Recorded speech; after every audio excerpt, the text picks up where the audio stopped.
За энэ өдрийн мэндийг хүргэе. За Эрдэнэтийн тангар хүрэх ёслолтой холбоотой би ганц хоёр үг хэлэх гэсэн юм аа. Эрдэнэт өөрөө бас тайлбарлах болов уу гэж бодож байна. Өнөөдөр бид нар авилгалтай тэмцэх ажлыг, нүсэр ажлыг эхлүүлээд нэг 2 жил гарсан болж байна. Ажлууд аваа гайгүй явж байгаа. Гэхдээ эхэлж байгаа. Одоогийн нөхцөл байдлаа жаргалтуулгын Эрдэнэт нэг тайлбарлаж болов уу гэж бодож байна. Эрдэнэтийн хувьд бол бага залуугаас аймгийн засаг дарга байсан, Монгол улсын сангийн сайд байсан, Монгол улсын ерөнхий сайд байсан. Хариуцлагыг бол өөрөө ухамсарлах хэмжээний ийм албан тушаал дээр байсан хүн учраас би зориуд дээр хэлж байгаа юм. Одоогийн нөхцөл байдлаа шүүхээр шийдэгдэж энэ эрүүгийн үүссэн хэрэг чинь шийдэгдээгүй тохиолдолд яаран сандран ингэж тангар бүрэх хэрэг байна уу? Тэртээдүгөө энэ их хуралд бараг тал хагасаас илүү гэмт хэрэгтэн байгаа. Их хуралд орж ирж хамгаалагддаг. Энэ процесс маш эрчимтэй явж байгаа. Түрүүчийн 16 онд бий болсон их хуралч гэсэн юм байсан. Тал хуваас илүү гэмт хэрэгтэн байсан. Жидүүч ингээд. Тэгээ энэ нөхцөл байдалтай холбоотойгоор Эрдэнэт энэ тангараа жоохон хүлээжж болохгүй юу? Чи залуу хүн байна. Төрийн олон албан тушаал, өндөр албан тушаалуудыг одоо алав хашсаа. Би ёс зүй яриад байна шүү дээ. Одоо энэ мэдээллүүдийг харахад бол ерөнхий сайдын үүрэг гүйцэтгэж байхдаа өөртөө хамаарал бүхий одоо лицензүүдийг өөрийнхөө компанидэр гарын үсэг зураад авцсан. 17 оны 9 дугаар сарын 13-ны засгийн газрын тогтоолгоор гарцсан байж. Энэ бол олон нийтэд ил болцсон юм байж байгаа маа. Энэ бол арай болохгүй зүйл л дээ. Тэгээ энэ дээр бол хэрэг үүсгэсэн. Тэгээ тодорхой хэмжээнд шалгуулсан. Тэгээ одоо бол миний ойлгож байгаагаар бол хэрэг мөрдөн байцаах шатанд явж байгаа гэж ойлгож байгаа. Хэрвээ ерөнхий сайд болонгуудаа өөртөө хамаарал бүхий аж ахуй нэгжүүдэд ингээд газрын баялагын лицензүүдийг аваад авах юм бол бид нэр ээлж дараалан 6 сараар нэг жилээр ч юм уу ерөнхий сайд нар болоод энэ газрын баялагийг өөртөө гарын үсэг зураад аваад авах юм боломж байгаад байх ёстой мó. За сая улсын их хурлын гишүүн хаврын ээлж чуулганаар их хурлын дарга нээлт хийсэн 3 сарын 15-ны өдөр та бол Зандан шадар дарга шудраг ёсны тухай баах үг хэлсэн. Энэ одоо хэлж байгаа үгтэй чинь энэ тангар хүрэх ёсол уйлдж байгаа мó. Сүрэг хүчин арчилсан нам ямар бодолтой байгаа юм бэ?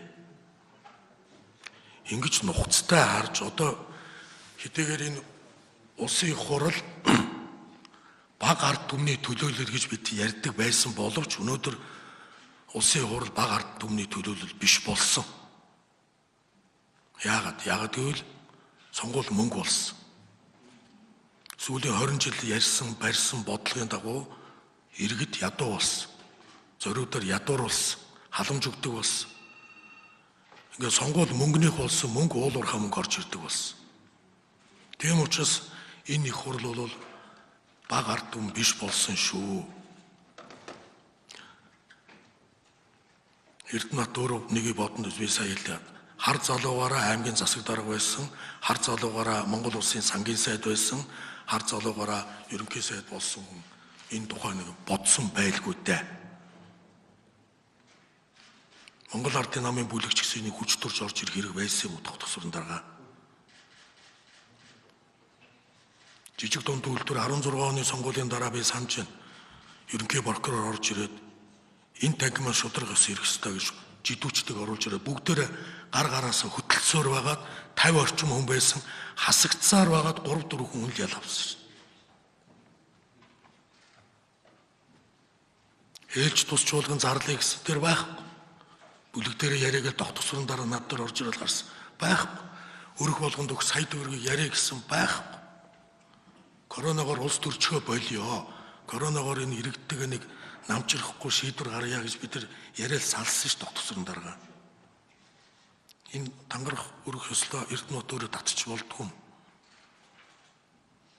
Үзээгүй юм биш.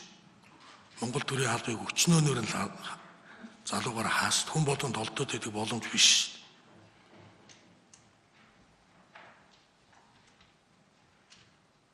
Бүлэг яах юм? Үг хэлэх юм уу? Ямар нэгэн байр суурь илэрхийлэх юм уу? Бие даагч нар яах юм?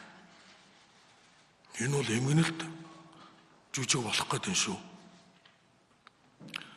Тэртээ дөрөв 3 сарын 1-ээс нөгөө шүүхийн шинжилээр энэ их хурал чинь шүүхийн сахилгын хороо шүүх бүгдийг авсан шин. Ерөнхий сайд авилгалтай тэмцэх газрыг авсан. Та нар олонхгүй Эрдэнэт санаа зовоодох юм байхгүй шин. Нэг тийшээ болгочоод орж ирэл тангараа өргөж болдгүй юм. Ийм үгийг хэлэх гэж орж ирсэн юм аа их хурлын дарга. Их хурлын гишүүдээ би дахиад хэлээ энэ хурал баг ард түмэн биш болсон шүү.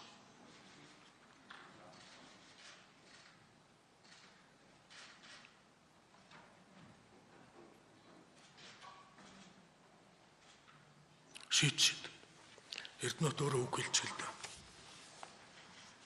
Тайлбар хэлж өгөхгүй юу? Монгол улсын ерөнхийлөгч улсын хурлын чуулганы уралдаанд өөрийн тааллаар оролцож үг хэлж болно гэж үндсэн хуулийн заасан. Гэхдээ Монгол улсын төрийн эрх барих дэд байгууллага улсын хурлаас сонгон бүрдүүлдэг улсын хурлын ээлж сонгуулийн үеэр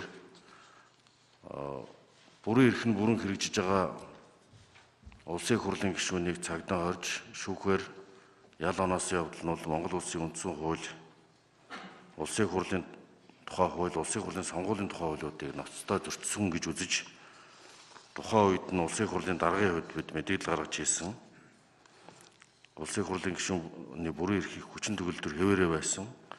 Монгол улсын хурлын тухай хуулийн 6-гийн 9-1-д гэмт төлөвлөлийн явцад эсвэл гэмт хэргийн газарт нотлох баримтаа байвчилж улмаар түүний бүрэн эрхийг төдөлжүүлэх тухай саналыг улсын ерхий прокурор улсын их хурлд оруулсан бол улсын хурл шийдвэрлэх талаар заасан. Үндсэн хуулийн 23 дугаар зүйлийн 2 дахь хэсэгт улсын хурлын гишүүний бүрэн эрх нь төрийн сүлдэндээ тангараа өргөснөөр эхэлж улсын хурлын дараагийн сонгуулиар шин сонгогдсон гишүүд тангараа өргөснөөр дуусгар болно гэж заасан. Монгол улсын их хурлын чуулганы хуралдааны эдийн тухай хуулийн 22-ийн 7-д анх дугаар чуулганы нээлтийн ажиллагаанд оролцож амжаагүй гишүүн өөрийн оролцсон анхны хуралдаанд тангараа өргөнө гэж заасан. Тангараа өргөтэй холбогдуулан улсын хурлын гишүүд асуулт асууж үг хэлэхгүй гэж ийм дэгийн чуулган заасан. Энэ дэгийн дагуу улсын хурлын гишүүний тангараа хөслийн ажиллагааг эхлэе. Монгол улсын хурлын чуулганы хуралдааны гишүүд үг хэлэхгүй.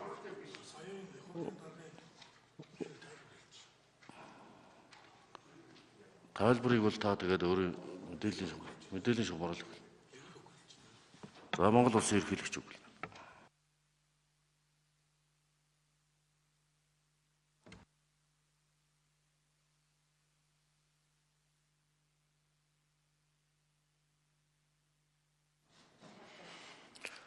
Дэг журмыг хүлээж авалгүй яах вэ? Тэрийг ойлгож байгаа.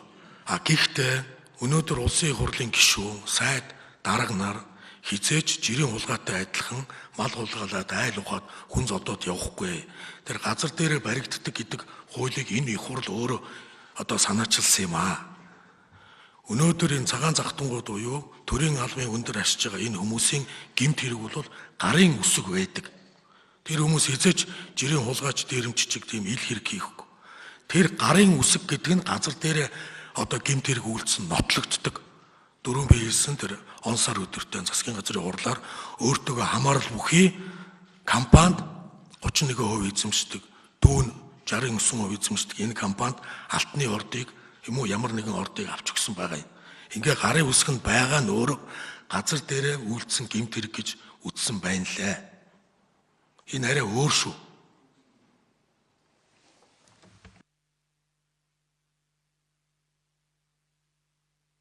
За ингээд Сэлэнгэ аймгийн 13 дугаар тойргийн иргэдийн сонгох Монгол улсын их хурлын гишүүн Жаргал тулгын Эрдэнэтийн сонгогдох эрх болон улсын их хурлын гишүүний халдшгүй дарахын эрхэд халдсан босромог үйлдэлээ шүүхээс засан зогсоосонтой холбогдуулан Анх дугаар чуулганд оролцож амжаагүй улсын их хурлын гишүүн жаргалт тулга оролцож байгаа анх дугаар чуулганда тангаргаар өгнө.